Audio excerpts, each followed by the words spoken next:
Hey everyone, it's me Donna. I'm back with another DNA video. This time, this is about a company called Genomelink. So what you do is you upload your raw DNA from one of the companies such as 23andMe or Ancestry.com or MyHeritage or I guess Family Tree DNA or some company like that that will then allow you to download your raw DNA and upload it to other companies and everything. You can do that. I think they might have their own testing kit as well, but I went ahead and just did the uploading of my raw DNA.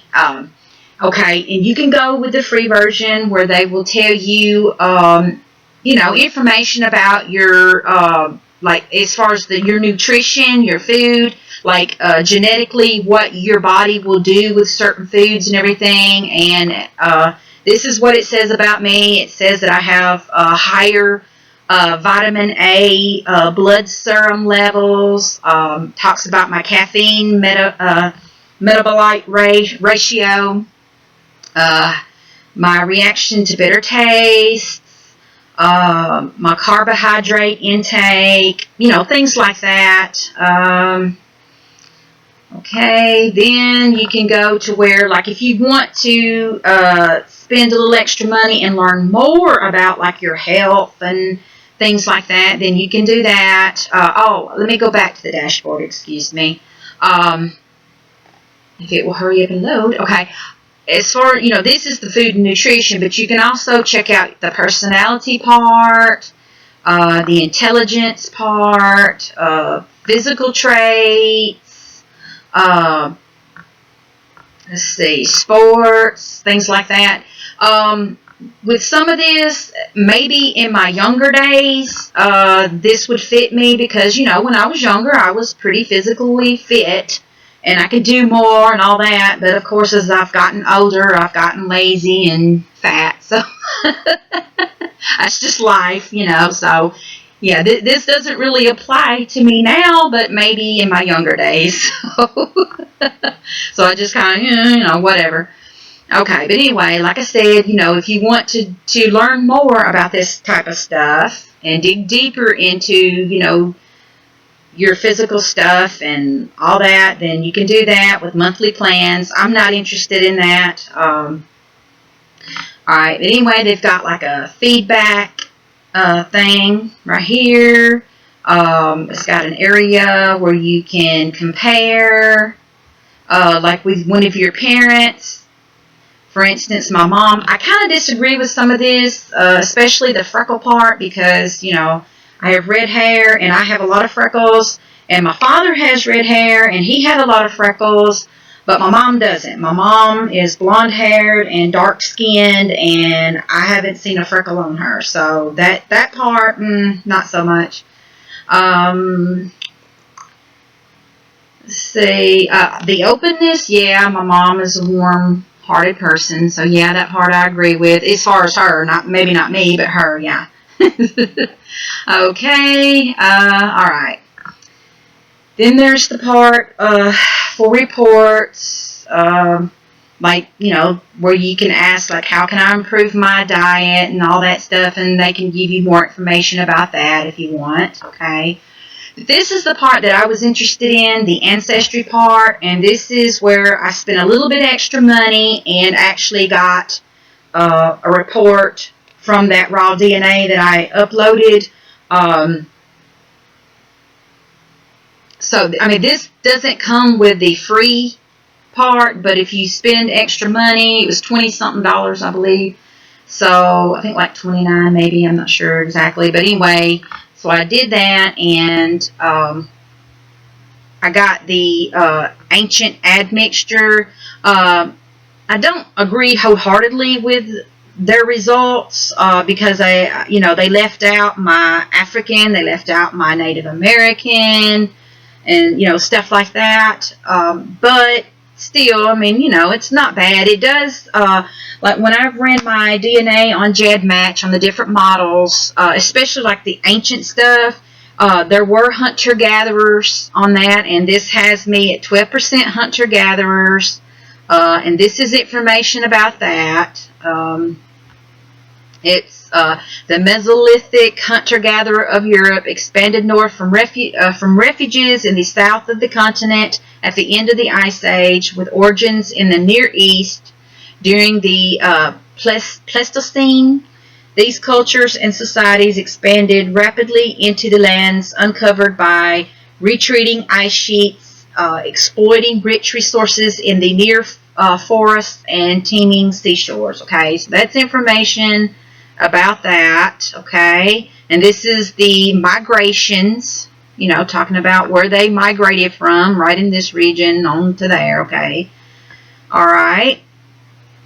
Then it's got me at 32% first farmers. Excuse me.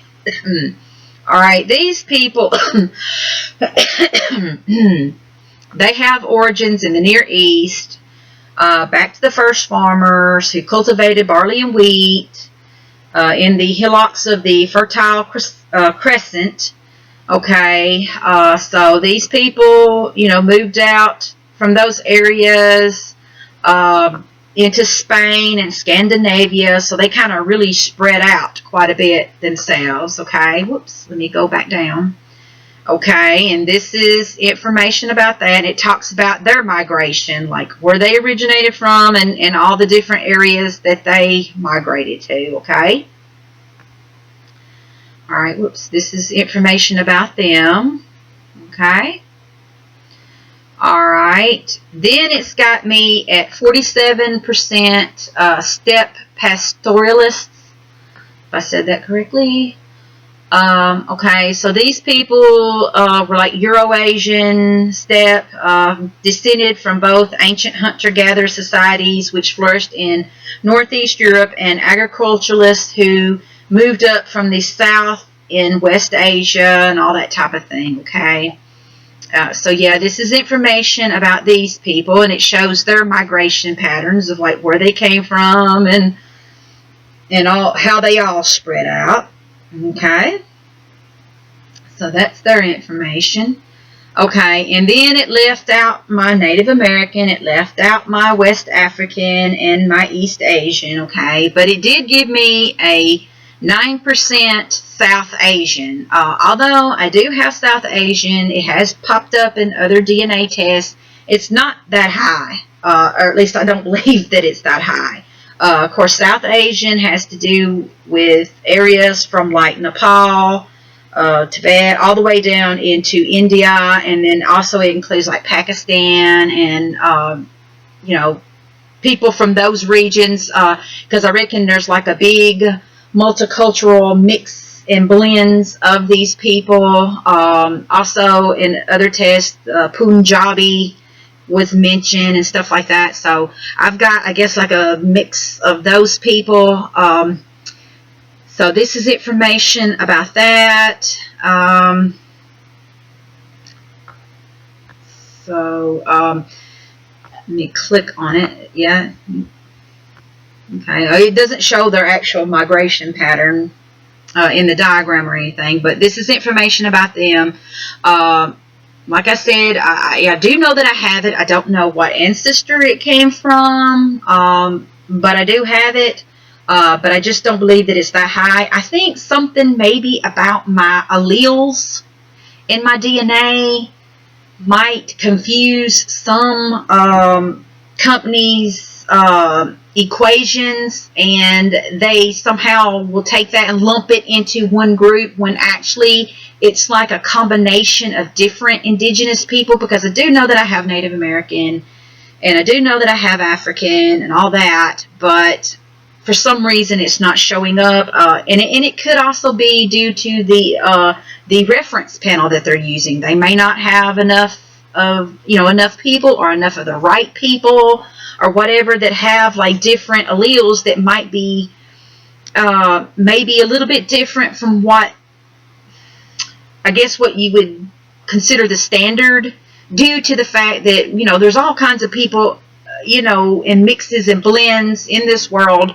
Even way back then, you had different, even though you had indigenous people, you still had different kinds of indigenous people. And some indigenous people, I guess I I don't know how to explain this, but as time went on, some people would mix and blend with other people, and it would change up things that made them a little bit different from, say, these other people that maybe didn't mix and blend with these other people, blah, blah, blah. You know what I'm saying? So, anyway, somehow or another, I feel like something about my DNA may confuse some of this. I don't know. But anyway, this is what it's got me listed as. So I kind of take it with a grain of salt. Although I do agree that I have these. And this stuff has showed up in other DNA tests. I just disagree with the numbers. And I disagree with them leaving out that the other stuff that I know that I have. So my recommendation would be, if you want to just do this, go ahead. But I would not take this completely. Although it definitely picks up stuff that you will probably see in other DNA tests and everything. I would recommend that you maybe, if you want to really know, take other DNA tests and everything, and just kind of, you can just kind of go back and forth and see, because chances are, if something shows up in 2 or more tests, then you pretty much you've got it, because if different companies are picking it up, that it exists. Now, I don't. Like I said, I don't really get caught up in percentages because, different companies are going to give you different percentages. But it is just kind of interesting to see what different companies will actually pick up, that you do have and everything. So anyway, I just thought I would share this with you guys. So we'll talk to you later. Bye.